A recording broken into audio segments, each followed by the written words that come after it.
Have you ever felt like your brain was overflowing with information? Maybe during exam season or when starting a new job. It's a common feeling, but the truth about your brain's capacity might surprise you. Unlike a computer with a hard drive, your brain doesn't have a limited storage space. It's far more complex and fascinating than that.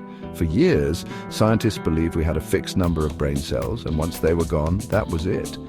However, research now shows that our brains are constantly changing and adapting throughout our lives. This ability, called neuroplasticity, means we can form new connections and pathways in our brains as we learn and experience new things. It's tempting to compare the human brain to a computer, but the truth is they operate very differently. While a computer stores information in a fixed digital format, the brain relies on a vast network of specialized cells called neurons. Imagine billions of tiny threads, all interconnected and constantly sending electrical and chemical signals to each other.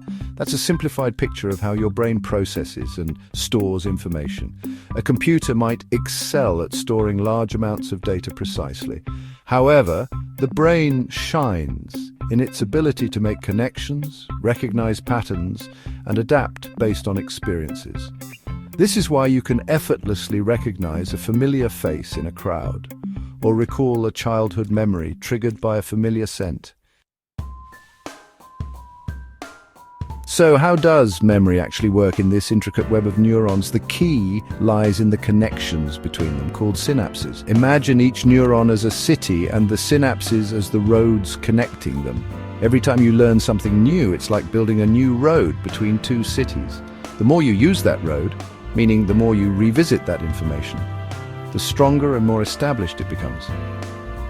This process of strengthening synaptic connections is crucial for memory formation. It allows us to retrieve information more efficiently in the future. Conversely, when we don't use certain connections, they weaken over time, and this is one reason why we forget things.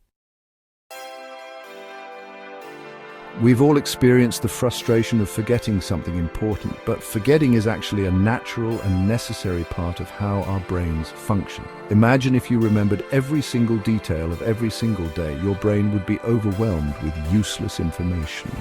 The forgetting curve, a concept discovered by Hermann Ebbinghaus, illustrates how we tend to forget information over time if we don't actively try to retain it.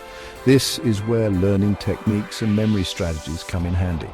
By actively reviewing information, spacing out our learning sessions, and using mnemonic devices, we can combat the forgetting curve and enhance our memory retention.